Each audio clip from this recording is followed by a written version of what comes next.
வணக்கம். வாழ்க வளமுடன். நான் உங்கள் ஏஎல்பி ஜோதிடர் செல்வகுமார். பிரபஞ்ச சிவஜோதிட அன்பர்கள் அனைவருக்கும் நன்றி. இந்த காணொளியில நம்ம பார்க்க போற விஷயம் ஒரு கிரக இணைவு பற்றிய விஷயத்தை நம்ம பார்க்க போறோம். அதாவது 9 கிரகங்கள்ல ராஜ கிரகங்கள் அப்படின்னு சொல்லக்கூடிய கிரகங்கள்ல முக்கியமான கிரகம் செவ்வாய் கிரகம். இந்த செவ்வாய் கிரகம் என்பது ஜோதிடத்துல மிக மிக முக்கியமான பங்கு வகிக்கிற கிரகம். நம்ம காலபுருஷ தத்துவத்துல முதல் வீடான மேஷ வீட்டுக்கு அதிபதி செவ்வாய் பகவான். அது மட்டுமல்ல, காலபுருஷ தத்துவத்தின் 8ஆம் வீடான ஆயுள் ஸ்தானத்திற்கும் அதிபதி செவ்வாய் பகவான். முக்கியமான பொறுப்புகளை கொண்டிருக்கக்கூடிய கிரகம். அதே போல அவிட்ட நட்சத்திரம், சித்திரை நட்சத்திரம், மிருகஸ்ரீட நட்சத்திரம் முதலிய நட்சத்திரங்களுக்கும் அதிபதியாக திகழக்கூடிய கிரகம் செவ்வாய் கிரகம்.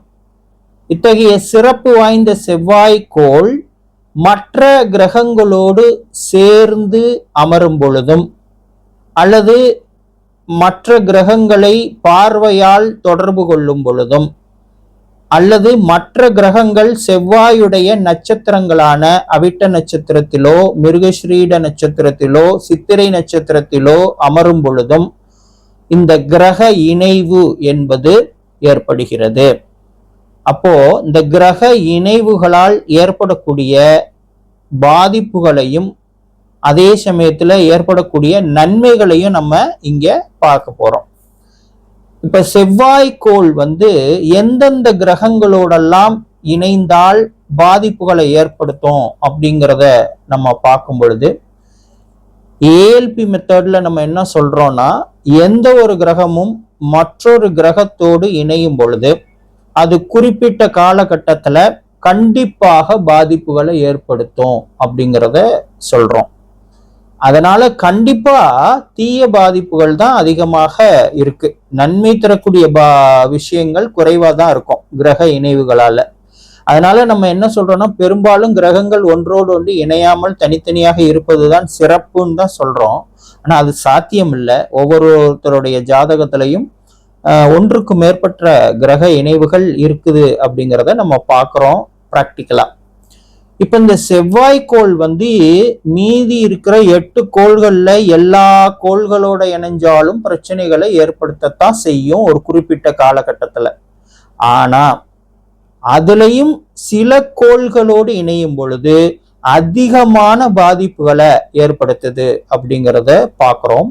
அப்படி அதிகமான பாதிப்புகளை எந்தெந்த கோள்களோடு செவ்வாய் கிரகம் இணையும் பொழுது ஏற்படுத்துது ஜாதக ரீதியாக அப்படிங்கிறத தான் நம்ம இப்ப பார்க்க போறோம்.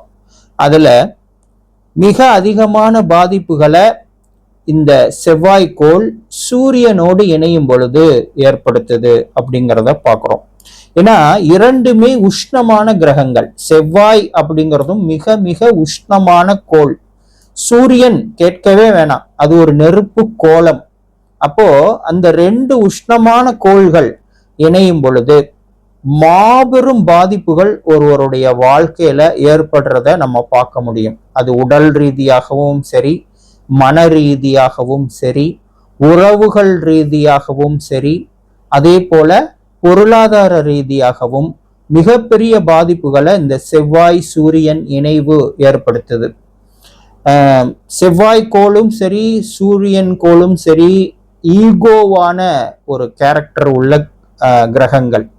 அப்ப இந்த இணைவு இருக்கிறவங்களுக்கு பாத்தீங்கன்னா ஈகோ அதிகமாக இருக்கும். தன்முனைப்பு அப்படிங்கக்கூடிய அந்த ஈகோ அதிகமாக இருக்கும் அப்படிங்கிறத பார்க்கிறோம். அதனாலேயே அவர் அதிகமான பிரச்சனைகளை சந்திக்கக்கூடிய வாய்ப்பினை பெறுவார் வாழ்க்கையில. மற்ற நபர்கள்ட்ட கெட்ட பேர் வாங்குவாரு, அதிகமான அவப்பெயர்கள் அவமானங்களை சந்திப்பார் அப்படிங்கிறத பார்க்கிறோம். அது மட்டும் இல்ல, இந்த செவ்வாய் சூரியன் இணைவு இருக்கக்கூடியவங்களுக்கு வாழ்க்கையில ஒரு குறிப்பிட்ட காலகட்டங்கள்ல அதிகமான உடல் நல பாதிப்புகள், குறிப்பாக இரத்தம் சம்பந்தமான பாதிப்புகள், இருதயம் சம்பந்தமான பாதிப்புகள், கண்கள் சம்பந்தமான பாதிப்புகள், அதே போல எலும்பு மஜ்ஜையில் பிரச்சனை, போன் மேரோ, அதுல வந்து பிரச்சனைகள் இதெல்லாம் ஏற்படக்கூடிய வாய்ப்பு இருக்கானா இருக்கு. அது மட்டுமல்ல, பொருளாதார ரீதியாக கடுமையான பண இழப்பு, தீராத கடன் பிரச்சனைகள், வம்பு வழக்கு, நீதிமன்றத்தில் வழக்கு ஆகியவை, நீண்ட காலமான நீதிமன்ற வழக்கு பிரச்சனைகள் இதெல்லாம் ஏற்படக்கூடிய வாய்ப்பு இருக்கா அப்படின்னு பார்த்தீங்கன்னா ஏற்படும். அதே போல இளைய சகோதரர்களோட பிரச்சனை. பொதுவாகவே சகோதரம் அப்படின்னு எடுத்தாலே அது மூத்த சகோதரராக இருந்தாலும் சரி, இளைய சகோதரராக இருந்தாலும் சரி, இந்த சூரியன் செவ்வாய் இணைப்பு இருக்கிறவங்களுக்கு அந்த சகோதரர்களோட சகோதரிகளோட ஒரு நல்ல ஒரு ரேப்போ, ஒரு நல்ல ஒரு உறவு முறை அப்படிங்கிறது இருக்காது. அவங்களுக்குள்ள கருத்து வேறுபாடுகள், கோபதாபங்கள், வருத்தங்கள் இதெல்லாம் அதிகமாக இருக்கக்கூடிய ஒரு வாய்ப்பு இருக்கு. அதே போல தந்தையோட கருத்து வேறுபாடுகள், தந்தையோட உறவு முரண்பாடுகள் இதெல்லாம் ஜாதகருக்கு இருக்கிறதுக்கான வாய்ப்புகள் அதிகமா இருக்கு. அடிக்கடி விபத்துல சிக்கிறது, அறுவை சிகிச்சை, அவமானங்கள், தண்டனை, இந்த மாதிரி விஷயங்களை ஜாதகர் தன் வாழ்க்கையில ஃபேஸ் பண்ணக்கூடிய வாய்ப்பு இருக்கு. அது எப்பவுமே நடக்காது, குறிப்பிட்ட சில காலகட்டங்கள்ல மட்டும்தான் அதை அவர் ஃபேஸ் பண்ற மாதிரி சூழ்நிலை ஏற்படும் அப்படிங்கிறத பார்க்குறோம். அடுத்ததாக செவ்வாய் சுக்கிரன் இணைவு. இந்த செவ்வாய் சுக்கிரன் இணைவும் கிட்டத்தட்ட இந்த சூரியன் செவ்வாய் இணைவுல நடக்கக்கூடிய எல்லா விஷயங்களுமே நடக்கும். ஆனா சில மாறுபாடுகள் அதுல இருக்கும். ஏன்னா சுக்கிரன்கிறது ஒரு நீர் கிரகம், குளிர்ச்சியான ஒரு கிரகம். செவ்வாய் அப்படிங்கிறது வந்து ஒரு உஷ்ணமான கிரகம். இது ரெண்டும் இணைகிறது அப்படிங்கும் பொழுது உடல்ல வந்து ஹார்மோன் பிரச்சனைகள் ஏற்படும், ஹார்மோன் வந்து கடுமையா பாதிக்கப்படும். அதனால உடல் ரீதியா தலையில இருந்து கால் வரை எல்லா பாகங்கள்லையுமே பாதிப்புகள் ஏற்படக்கூடிய வாய்ப்புகள் அதிகமா இருக்கு. குறிப்பாக ஹார்மோன் சம்பந்தமான பிரச்சனைகள், தைராய்டு பிரச்சனை, சர்க்கரை நோய் ஏற்படுதல். ஏன்னா உடல் உஷ்ணத்தால தான் அந்த பான்கிரியாஸ் எனப்படக்கூடிய கணையத்துல லாங்கர்ஹான் திட்டுகள் அப்படின்னு சொல்லக்கூடிய இடத்துல இருக்க செல்கள் இறந்து போயிருது. அந்த லாங்கர்ஹான் திட்டுகள்ல இருக்கக்கூடிய செல்கள் தான் இன்சுலின் அப்படிங்கிற என்சைம், அதாவது அந்த ஹார்மோனை சுரக்குது. அந்த இன்சுலின் தான் ரத்தத்துல சர்க்கரையின் அளவை கட்டுப்பாட்டுல வச்சுக்குது. அப்போ அந்த லாங்கர்ஹான் திட்டுகள்ல இருக்கக்கூடிய செல்கள் இந்த உடலோட அதீதமான வெப்பத்தால இறந்து போகும்போது இன்சுலின் சுரப்புல குறைபாடு வருது, அல்லது சுத்தமாவே சுரப்பு நின்று போகுது.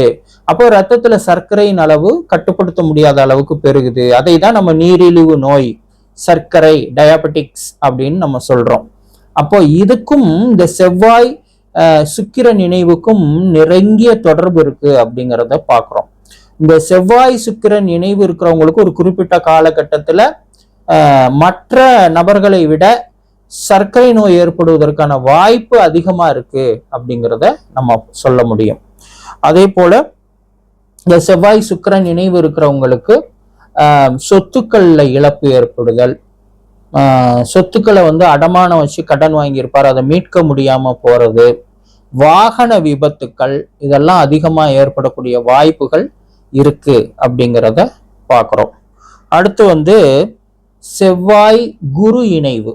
இந்த செவ்வாய் குரு இணைவை நம்ம பாரம்பரிய ஜோதிடத்துல பார்த்தீங்கன்னா உங்களுக்கு வந்து நல்ல இணைவா குறிப்பிடுறாங்க, அவங்க நல்ல இணைவாக குறிப்பிடுறாங்க. இது ஒரு யோகம் அப்படின்னே சொல்றாங்க, குரு மங்கள யோகம் அப்படின்னு சொல்லுவாங்க.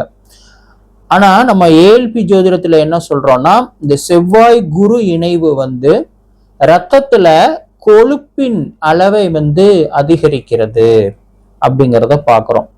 ரத்தத்துல கொழுப்பு சத்தின் அளவை அதிகரிக்கிறது. ரத்தம் அப்படிங்கிறது செவ்வாய்க்குரியது, கொழுப்பு அப்படிங்கிறது குருவுக்குரியது. அப்ப அந்த கொழுப்பின் அளவு அதிகரிக்கும் பொழுது அது அந்த இரத்த குழாய்கள்ல படிஞ்சு அடைப்பினை ஏற்படுத்துது. அது இதய இரத்த குழாய்கள்ல அந்த அடைப்பு வந்துச்சுன்னா ஹார்ட் அட்டாக் வரைக்கும் போய் உயிரிழப்பு வரைக்கும் போறதுக்கு வாய்ப்பு இருக்கு. உடலின் மற்ற பகுதிகளில், மூளை பகுதிகளில் அந்த அடைப்பு ஏற்பட்டுச்சுன்னா பிரெயின் ஸ்ட்ரோக் வரும். அதே போல கால்கள்ல இரத்த குழாய்கள்ல அந்த கொழுப்பினால் அடைப்பு ஏற்படும் பொழுதுதான் வெரிகோஸ் வெயின் மாதிரி பிரச்சனைகள், கால் வலி, கால் வீங்குதல், இந்த மாதிரி பிரச்சனைகள்லாம் ஏற்படும். உடல்ல எந்த பகுதியில அடைப்பு ஏற்பட்டாலும் அந்த பகுதி பாதிக்கப்படும் அப்படிங்கிறத பார்க்கிறோம். அடுத்து இது உடல் ரீதியான பாதிப்பு. அடுத்து பொருளாதார ரீதியா கடுமையான பாதிப்புகளை இவங்க சந்திப்பாங்க. கடன் பிரச்சனை, அதுல பயங்கரமா மாட்டிட்டு முழிப்பாங்க. மருத்துவ செலவுகள் மிக அதிகமாக இருக்கும். அதே மாதிரி மருத்துவ பிரச்சனைகளும், உடல்நல பிரச்சனைகளும் இவங்களுக்கு ஏற்பட்டு அதனால் மருத்துவ செலவுகள் அதிகரிக்கும். இந்த மாதிரி விஷயங்கள். அப்புறம் தொழில் வியாபாரத்துல பிரச்சனைகள், தொழில் வியாபாரத்துல இழப்பு, இதெல்லாம் கடுமையாக ஏற்படக்கூடிய வாய்ப்பு இந்த குரு செவ்வாய் இணைவு ஜாதகத்துல இருக்கிறவங்களுக்கு குறிப்பிட்ட காலகட்டத்துல ஏற்படும். அனைத்து நாட்கள்லயும் ஏற்படாது, குறிப்பிட்ட காலகட்டத்துல ஏற்படக்கூடிய வாய்ப்புகள் இருக்கு அப்படிங்கிறத பாக்குறோம். அடுத்து சனி செவ்வாய் இணைவு, இதுவும் கடுமையான பாதிப்புகளை ஏற்படுத்தும் அப்படிங்கிறத பாக்குறோம். சனிங்கிறது ஒரு குளிர்ச்சியான கிரகம், செவ்வாய் அப்படிங்கிறது ஒரு உஷ்ணமான கிரகம். இது ரெண்டும் சேரும் பொழுது ஒரு பொருந்தாத தன்மை அப்படிங்கிறது உடல்ல ஏற்படும். இதனால நரம்பு மண்டலங்கள் பாதிக்கப்படும் அப்படிங்கிறத பாக்குறோம். சனிங்கிறது நரம்பு மண்டலத்திற்கு அதிபதியான கிரகம். செவ்வாய் அப்படிங்கிற அந்த உஷ்ணமான கிரகத்தோட சேரும் பொழுது நரம்பு மண்டலம் கடுமையாக பாதிக்கப்படக்கூடிய வாய்ப்புகள், நரம்பு தளர்ச்சி, இந்த மாதிரி விஷயங்கள்லாம் ஏற்படக்கூடிய வாய்ப்புகள் கடுமையா இருக்குது. அது மட்டும் இல்லாமல் செவ்வாய் ஒரு வேகமான கிரகம், சனி ஒரு மந்தமான கிரகம். இது ரெண்டும் சேரும் பொழுது அவங்க எப்படி இருப்பாங்கன்னு பார்த்தீங்கன்னா, எந்த நேரத்துல அவங்க வேகமா செயல்படுவாங்க, எந்த நேரத்துல மந்தமா இருப்பாங்கன்னே நம்ம கணிக்க முடியாது. ஒரு கன்சிஸ்டன்சியே இருக்காது அவங்களுடைய அந்த செயல்பாடுகள்ல. திடீர்னு வேகமா இருப்பாங்க, திடீர்னு மந்தமா இருப்பாங்க, எப்போ எப்படி இருப்பாங்கன்னே நம்மளால கணிக்க முடியாது அப்படிங்கிறத பார்க்குறோம். அந்த கன்சிஸ்டன்சி இல்லாதனால அவங்க பார்க்குற தொழில் அல்லது வேலையில அவங்களால ஒரு பெரிய வெற்றியை அடைய முடியாது அப்படிங்கிறதையும் நம்ம பார்க்க முடியும். இந்த செவ்வாய் சனி இணைவு இருக்கிறவங்களுக்கு மிகப்பெரிய பிரச்சனையாக உருவாவது கடன் பிரச்சனை. செவ்வாய் சனி சேர்க்கை ஜாதக ரீதியா இருக்கக்கூடியவங்க தயவு செய்து அவங்க பேர்ல கடன் வாங்காம இருக்கிறது நல்லது. அவங்க பேர்ல கடன் வாங்கினா அதை அடைக்க முடியாது, அது பெருகிக்கிட்டே இருக்கும். அதை அதுல இருந்து மீண்டு வருவது அப்படிங்கிறது ரொம்ப கடினமான ஒரு பணியா இருக்கும். அதனால செவ்வாய் சனி சேர்க்கை இருக்கிறவங்க வாழ்க்கையில எப்பவுமே அவங்க பேர்ல கடன் வாங்க கூடாது அப்படிங்கிறதையும் நம்ம பார்க்கிறோம். இதெல்லாம் கடுமையான பாதிப்புகளை ஏற்படுத்தக்கூடிய கிரக சேர்க்கைகள். சற்று மிதமான பாதிப்புகளை ஏற்படுத்தக்கூடிய கிரக சேர்க்கைகள் அப்படின்னு பாத்தீங்கன்னா செவ்வாய் புதன் இணைவு. இந்த செவ்வாய் புதன் இணைவு என்ன பண்ணும் அப்படின்னு பாத்தீங்கன்னா, கணவன் மனைவிக்குள்ள கருத்து வேறுபாடுகள், கணவன் மனைவிக்குள்ள பிரச்சனைகள், கணவன் மனைவிக்குள்ள கோபதாபங்கள், வருத்தங்கள், பிரிவுகள், இதெல்லாம் ஏற்படுத்தக்கூடிய வாய்ப்பு இருக்கு. குடும்ப உறவுகள்ல பிரச்சனைகள், இளைய சகோதரர்கள், குடும்பத்தில் இருக்கிற இளைய வயதுடைய நபர்கள், இவங்களோட எல்லாம் பிரச்சனைகளை ஏற்படுத்தக்கூடிய வாய்ப்பு கடுமையா இருக்கு.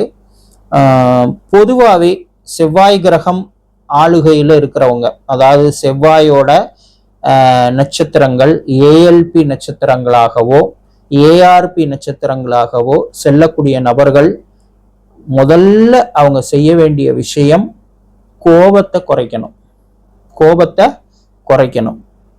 கோபப்படும் பொழுது பேசக்கூடாது, வாய் திறந்து பேசவே கூடாது. ஏன்னா கோபத்துல நீங்க வாய் திறந்து பேசும் பொழுது உங்க கண்ட்ரோலை மீறி வார்த்தைகள் வரும். அது பெரிய பிரச்சனைகளை ஏற்படுத்தும், பெரிய இழப்புகளை உங்களுக்கு ஏற்படுத்தும். முதல்ல கோபமே படக்கூடாது, அதை மீறி கோபப்பட்டாலும் வாய் திறந்து பேசக்கூடாது.